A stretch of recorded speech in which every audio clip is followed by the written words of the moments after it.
Good morning students. आज हम जो हमारा चैप्टर चल रहा है पी ब्लॉक के तत्व, सातवां चैप्टर है। इसमें जो नाइट्रोजन परिवार चल रहा था, नाइट्रोजन परिवार में हमने नाइट्रोजन के यौगिकों के बारे में हमने पढ़ लिया था। पिछली क्लास में नाइट्रिक एसिड के हमने यूज पढ़े थे और नाइट्रिक एसिड के ऑक्सीकरण के जो गुण थे वो गुण पढ़े थे। आज हम जो शुरू कर रहे हैं वो है फास्फोरस। अब फास्फोरस के बारे में पढ़ना है अपन को। फास्फोरस किन रूपों में पाया जाता है, फास्फोरस के मुख्य यौगिक कौन से हैं और फास्फोरस के जो ऑक्सी अम्ल हैं उनके बारे में। तो आज जो अपन पढ़ेंगे वो फास्फोरस के अपर रूप या एलोट्रॉप्स। सबसे पहली बात तो यही आती है, अपर रूपता किसे कहते हैं। अपर रूपता या अपर रूप क्या होते हैं? एक ही तत्व के भिन्न भिन्न रूप, एक ही तत्व के भिन्न भिन्न रूप जिनके रासायनिक गुण तो समान हो लेकिन भौतिक गुण क्या हो, अलग अलग हो। रासायनिक गुण समान है, केमिकल प्रॉपर्टीज सेम है, लेकिन देखने में या उनकी गलनांक क्वथनांक या उनकी स्टेट है जो क्या होती है, अलग अलग होती है। फिजिकल स्टेट तो देखने में अलग अलग लगते हैं। तो एक ही तत्व के भिन्न भिन्न रूप जिनके रासायनिक गुण तो समान हो लेकिन भौतिक गुण क्या हो, अलग अलग, उन्हीं को बोला जाता है अपर रूप। अपर रूपता की डेफिनेशन पहले तो लिख लीजिए। एक ही तत्व के भिन्न भिन्न रूप जिनके रासायनिक गुण समान हो, रासायनिक गुण समान हो लेकिन भौतिक गुण अलग अलग हो, भौतिक गुण अलग अलग हो, अपर रूप कहलाते हैं। अपर रूप कहलाते हैं। और इस परिघटना को या इस फिनोमेनन को अपन क्या बोलते हैं, अपर रूपता। ये घटना ही क्या कहलाती है, अपर रूपता। जैसे कार्बन के अपर रूप अपन ने देखे थे ना, हीरा, ग्रेफाइट, फुलरीन, काजल, ये कोक, ये सब कार्बन के अपर रूप है। ऐसे ही फास्फोरस के भी अपर रूप पाए जाते हैं। आपको पता है फास्फोरस है जो, इसके 3 अपर रूप पाए जाते हैं। 3 अपर रूप कौन कौन से हैं? तो फास्फोरस के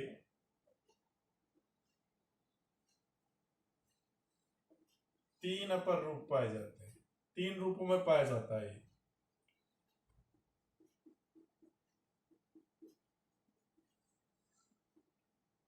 पहला तो है व्हाइट फास्फोरस, सफेद फास्फोरस। सफेद या पीला फास्फोरस होता सफेद ही है, वो पीला पड़ जाता है इसलिए वायु में रखे रखे। सफेद या पीला फास्फोरस। दूसरा है लाल फास्फोरस, रेड, लाल फास्फोरस। और तीसरा होता है ब्लैक फास्फोरस, काला फास्फोरस। काला फास्फोरस 2 प्रकार का होता है, अल्फा और बीटा। तो ये फास्फोरस के क्या है, अपर रूप है। आज की क्लास में अपन फास्फोरस के इन तीनों अपर रूपों के बारे में ही देखेंगे कि ये तीनों अपर रूपों के क्या क्या गुण हैं, इनमें क्या अंतर है, इनके बारे में देखेंगे आज की क्लास में। तो इसका स्क्रीनशॉट ले लीजिए आप पहले।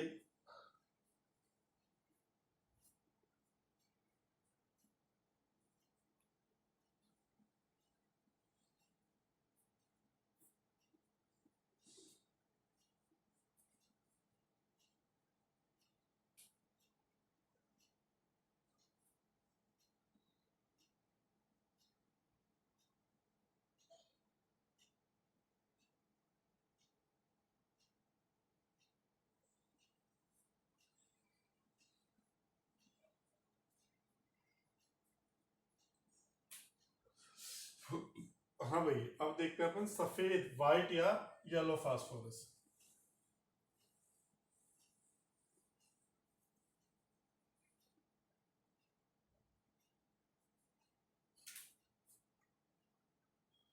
पहला है सफेद या पीला फास्फोरस।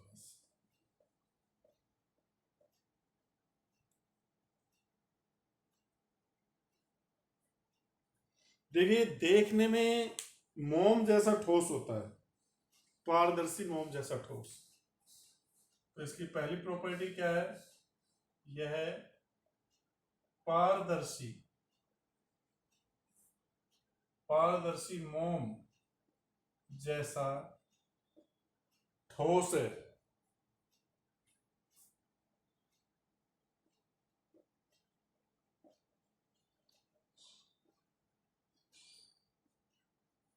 और इसको अपन चाकू से, मुलायम होता है तो चाकू से आसानी से काटा जा सकता है। इसे चाकू से काटा जा सकता है।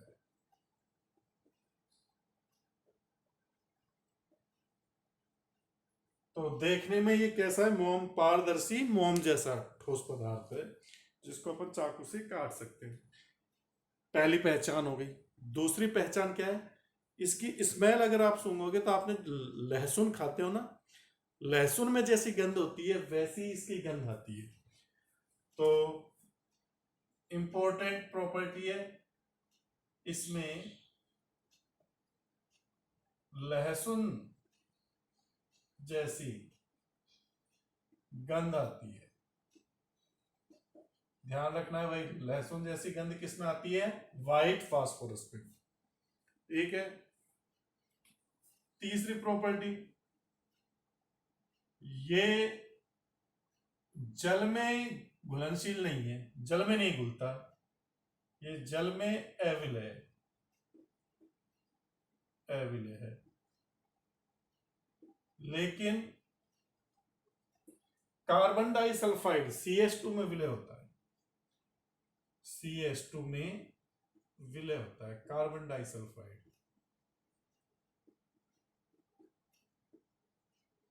ये आपकी क्या हो गई? तीसरी प्रॉपर्टी हो गई। और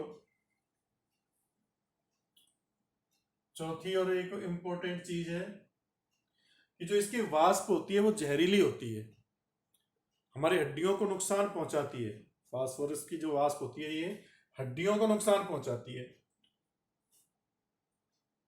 इसकी वाष्प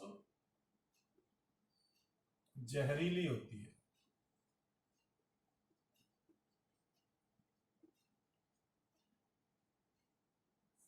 और फास्फोरस उद्योग में जो काम करते हैं उनके जबड़े कुछ ही सालों में क्षयित हो जाते हैं। उनको एक बीमारी हो जाती है, फोसीजा बीमारी। फास्फोरस से हो रही है, इसलिए इसको क्या बोलते हैं? फोसीजा बीमारी। जा मतलब जबड़ा, जबड़े क्षयित हो जाते हैं, जबड़े खराब हो जाते हैं।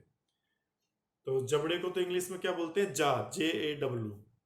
और फास्फोरस से हो रही है, फास्फोरस की वाष्प से होती है, मतलब फास्फोरस की वाष्प जो बनती रहती है उससे क्षयित होते हैं जबड़े, तो इसको बोलते हैं फोसीजा डिजीज। क्या बोलते हैं? फोसीजा। तो इसकी वाष्प जहरीली होती है। फास्फोरस उद्योग में काम करने वाले लोगों के, ये क्वेश्चन आ सकता है इसलिए इंपॉर्टेंट लगा दिया, लोगों के जबड़े क्षयित हो जाते हैं, क्षयित हो जाते हैं। इसे फोसीजा, फोसीजा डिजीज, फोसी और JAW, फोसीजा डिजीज कहते हैं। ठीक है ना? तो एक क्वेश्चन आ सकता है कि फोसीजा डिजीज किसकी वजह से होती है? तो फास्फोरस की वाष्प की वजह से होती है। जो फास्फोरस के कारखानों में लोग बाग काम करते हैं उनके जबड़े धीरे धीरे क्षयित हो जाते हैं, उसी को बोलते हैं फोसीजा डिजीज। पांचवी चीज जो मैं बता चुका, शुद्ध अवस्था में ये सफेद रंग का होता है, शुद्ध अवस्था में यह वाइट होता है,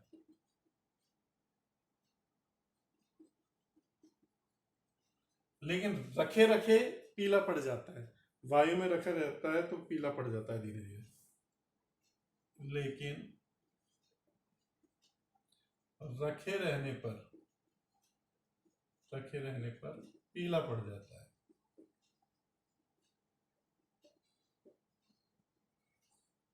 ठीक है भाई।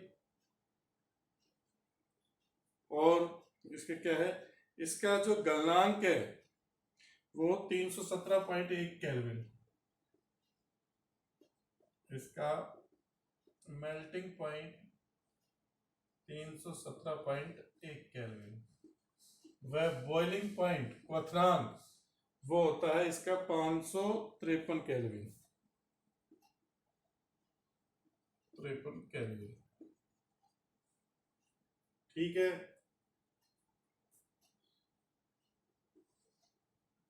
और इसकी क्या है प्रॉपर्टी, ये वायु के संपर्क में, मतलब इसको वायु में रखते हैं अंधेरे में तो ये चमकता है, अंधेरे में वायु के संपर्क में आकर ये चमकता है, प्रतिदीप्त होता है। इस गुण को बोलते हैं अपन स्फुरदीप्ति। ये प्रॉपर्टी क्या कहलाती है, स्फुरदीप्ति। रात में जैसे जुगनू चमकते हैं ना, जुगनू चमकते हैं रात्रि में, ऐसे ही ये भी रात्रि में चमकता है। इससे ऐसा लगता है प्रकाश दीप्तिमान हो रहा है, प्रकाश निकल रहा है। तो यह अंधेरे में वायु के संपर्क में आकर, वायु के संपर्क में आकर चमकता है,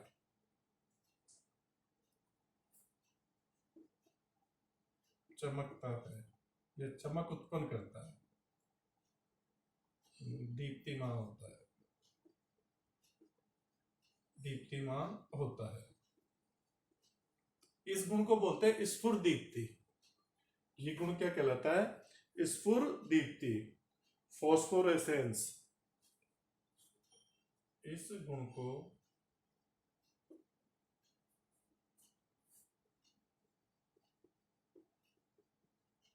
स्फुरदीप्ति कहते हैं।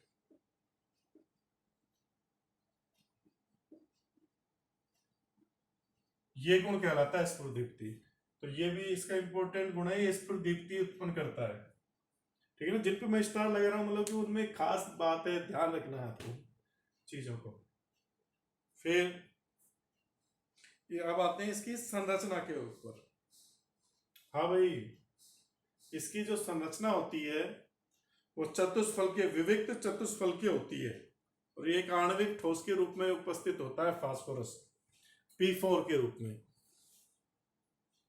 अब इसका स्क्रीनशॉट ले लीजिए जिससे आगे के गुण देखें अपन इसके। एक गुण तो लिख देता हूं यहां पे भी। 8वां गुण क्या है, इसकी संरचना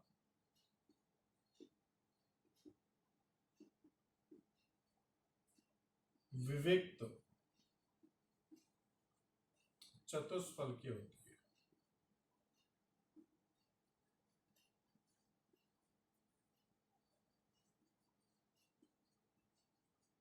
ये आणविक ठोस के रूप में उपस्थित होता है, आणविक ठोस। आणविक ठोस मतलब P4 के रूप में रहता है। अब इसकी संरचना देखते हैं, स्क्रीनशॉट ले लो, मैं इसको रफ करने वाला हूं।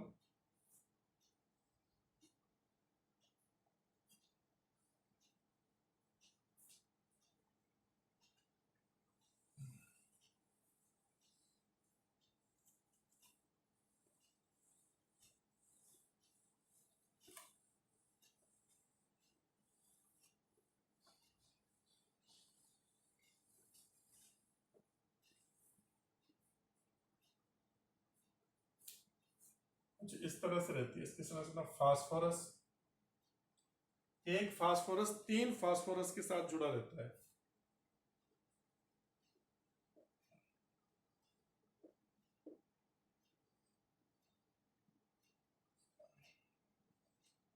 ये इस तरह की संरचना रहती है इसकी। और इसमें जो बॉन्ड एंगल है, इनके पास 2-2 इलेक्ट्रॉन रह जाएंगे, 3 इलेक्ट्रॉन साझे में कमाते हैं। ये बॉन्ड एंगल होता है 60 डिग्री का। अब इस संरचना के कारण यहां पर देखो इनके बीच बॉन्ड एंगल बहुत कम है, 60 डिग्री। P4 के अणुओं में कोणीय तनाव होता है।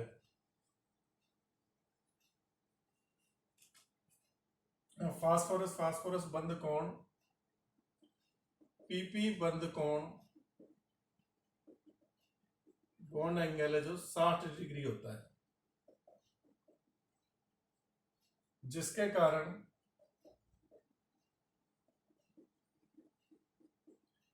इनमें कोणीय तनाव होता है।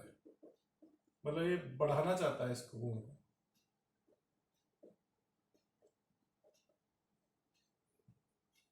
अब इस वजह से ये क्या होता है, कम स्थायी होता है। तनाव है तो इसका स्थायित्व तो कम होगा, जिससे ये कम स्थायी होता है।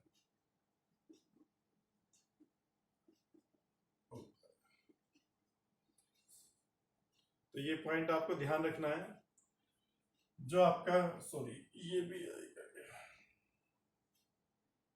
आपको सुन, हर फास्फोरस के 3 कोण आएंगे। देखो इसने 3 फास्फोरस से बंध बनाए, इस फास्फोरस ने इन तीनों से बंध बनाए, और इस वाली फास्फोरस ने इन तीनों से बंध बनाए, और इसने इन तीनों से बंध बनाए।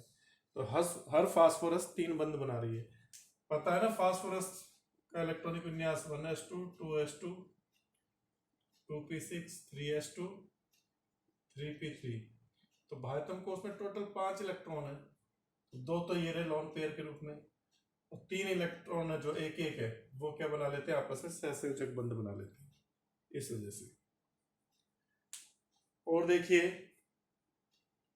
ये वायु में तेजी से आग पकड़ता है और P4O10 के श्वेत धूम बनाता है। इसके और गुण देखिए, नवा गुण,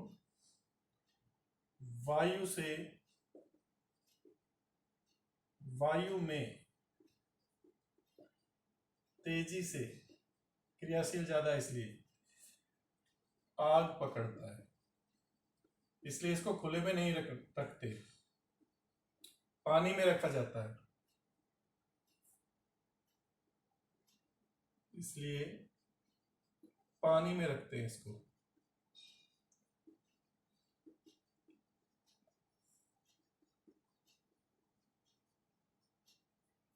ठीक है ना। अगर इसकी रिएक्शन देखें P4 5O2 तो P4O10 ये बनाता है, ये श्वेत सघन श्वेत धूम बनती है इसकी, जलता है मतलब ये, इसलिए इसको नहीं रखा जाता खुले में। और अक्रिय वायु वातावरण में ये NaOH विलयन से घुलकर फॉस्फीन गैस बनाता है। इसकी लास्ट गुण है, अक्रिय वातावरण में NaOH से क्रिया कर PH3 फॉस्फीन गैस बनाता है, जहरीली होती है, बनाता है। तो इसकी रिएक्शन देखें अपन, P4 + 3NaOH PH3 और सोडियम फॉस्फाइड बन जाएगा।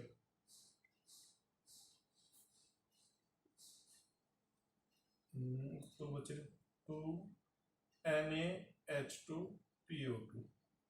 ये है सोडियम हाइपोफॉस्फोइट, इसका नाम हो गया सोडियम हाइपोफॉस्फोइट। सोडियम हाइपोफॉस्फोइट ये आपके क्या हो गए, इसके श्वेत या येलो फास्फोरस के बारे में हो गया।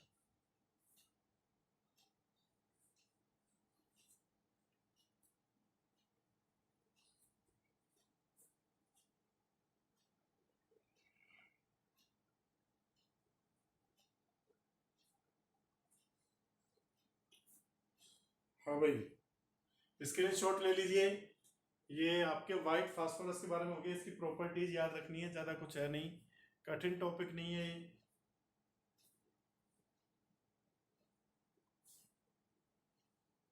रफ करूं भाई इसे। अब देखिए दूसरा अपर रूप आता है लाल फास्फोरस।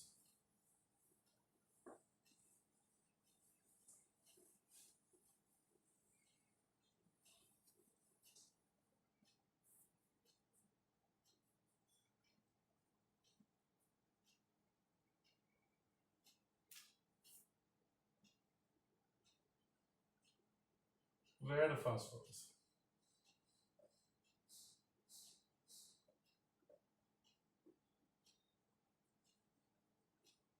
लाल फास्फोरस श्वेत फास्फोरस से प्राप्त होता है। जब श्वेत फास्फोरस को अपन 573 केल्विन ताप पर अक्रिय वातावरण में कई दिनों तक गर्म करते हैं तो अपन को लाल फास्फोरस मिलता है। पहले तो यही लिख लो, श्वेत फास्फोरस को 573 केल्विन ताप पर अक्रिय वातावरण में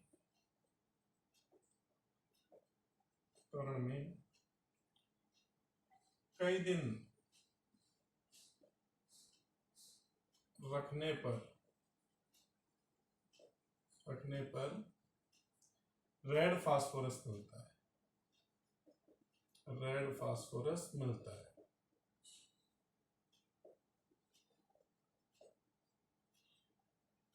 पहला तो यही हो गया इसके गुण। ये लाल रंग का भंगुर ठोस होता है। दूसरी इसकी पहचान क्या है, ये लाल रंग का भंगुर ठोस है।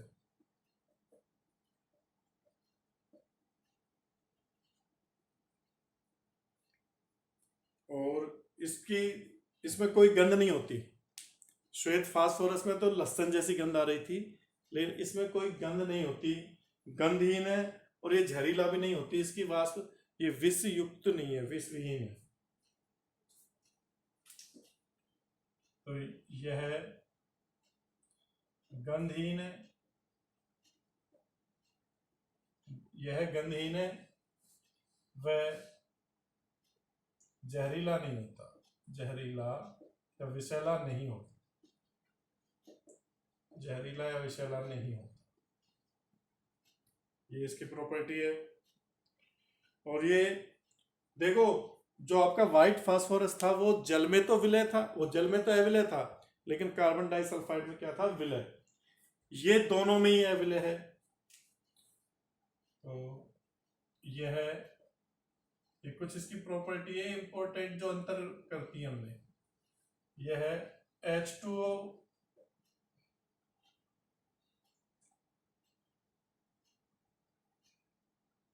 वह कार्बन डाइसल्फाइड CH2, दोनों में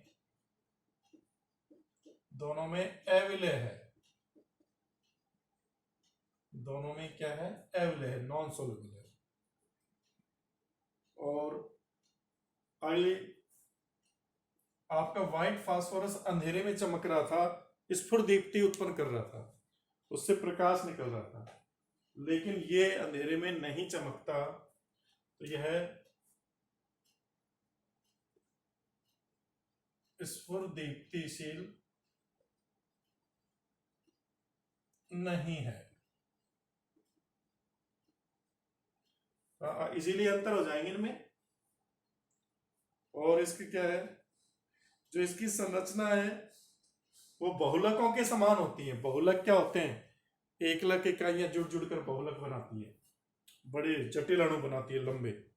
ऐसी P4 की इकाइयां हैं, जो P4 इकाइयां आपस में जुड़ जाती हैं और बहुलक अणु के समान संरचना बनाती हैं। तो इसकी जो संरचना है,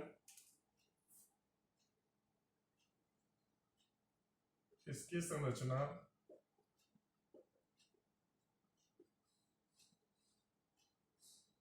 बहुलकी होती है, जिसमें P4 इकाइयां आपस में जुड़ती जाती है।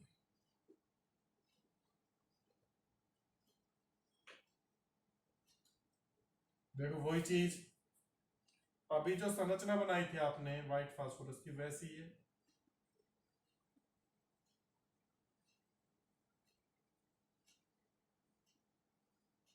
पर ये जो बीच वाला बॉन्ड था ना, ये टूट जाता है, ये अपने इलेक्ट्रॉन इधर, ये इधर, ये अगली उससे बना लेता है। देखो P4 इकाई से आई चीज समझ में, जो अपन ने वो बनाया था ना व्हाइट फास्फोरस, ये तो ये वाला जो एक एक इलेक्ट्रॉन है, ये तो इधर दे देता है, ये इधर, और अगली अणुओं से जुड़ जाते हैं, ऐसे बनता है। ठीक है,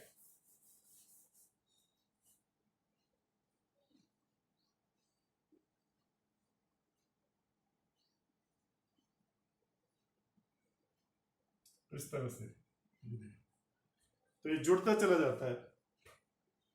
और इसका क्या है, ये अवाष्पशील होता है और इसका ज्वलन ताप है तो 240 डिग्री सेंटीग्रेड है। इसका गुण क्या है, यहां तक बता लीजिए, एक गुण लिख देता हूं, यह है अवाष्पशील होता है, यह है अवाष्पशील होता है।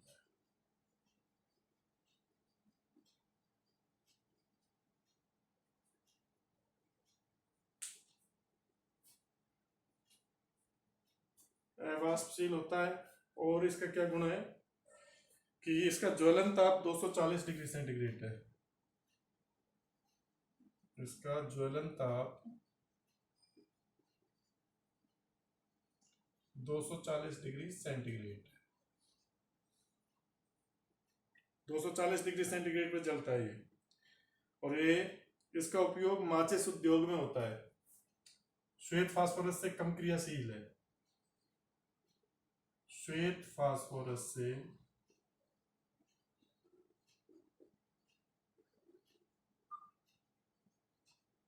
कम क्रियाशील है।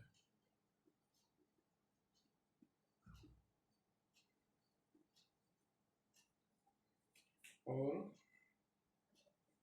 श्वेत फास्फोरस, और इसमें अंतर कैसे करते हैं, श्वेत फास्फोरस तो NaOH से क्रिया कर लेता है, ये NaOH से क्रिया नहीं करता, तो ये अंतर हो जाएगा।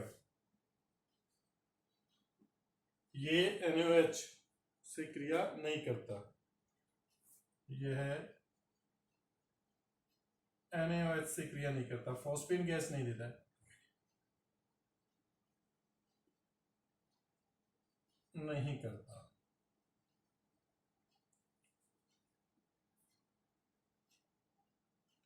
और अगर हमको इससे श्वेत फास्फोरस प्राप्त करना है तो अक्रिय वातावरण में इसको उबाल कर इसकी उसकी भाप को पानी में ठंडा कर लेते हैं, तो अपन को श्वेत फास्फोरस वापस से मिल जाएगा। भाई श्वेत फास्फोरस को 573 केल्विन ताप पर अक्रिय वातावरण में कई दिन तक रखोगे तो रेड फास्फोरस मिलता है। और उसी रेड फास्फोरस को अगर हम क्या करें, अक्रिय वातावरण में उबाल कर उसकी जो भाप बनती है उस भाप को पानी से ठंडा कर दें। अब की बार क्या करना है, लाल फास्फोरस को उबालकर जो भाप बनेगी उस भाप को पानी में ठंडा कर देंगे तो हमको श्वेत फास्फोरस वापस मिल जाता है। तो ये किसके गुण हो गए? आपके लाल फास्फोरस के गुण हो गए। अब तीसरा इसका अपर रूप है काला फास्फोरस। काला फास्फोरस हम अगली क्लास में देखेंगे, क्योंकि वो थोड़ा बड़ा है। उसमें दो अपर रूप है, अल्फा और बीटा। और उसी दिन फिर अपन फॉस्फीन भी शुरू कर देंगे। इसका जो फॉस्फीन pH 3 बनती है ना, उसको शुरू कर देंगे। इसका स्क्रीनशॉट ले लीजिए आप एक बार पहले, और जो वीडियो बनाई जा रही है इन पर लाइक और कमेंट्स कीजिए ज़्यादा से ज़्यादा, और इस अपने चैनल को सब्सक्राइब भी कीजिए और शेयर कीजिए, जिससे अपने सब्सक्राइबर ज़्यादा से ज़्यादा हों। अपने दोस्तों को जो भी 12th क्लास में पढ़ रहे हैं, साइंस के स्टूडेंट्स, उनको शेयर करना ना भूलें। स्क्रीनशॉट ले लीजिए इसका।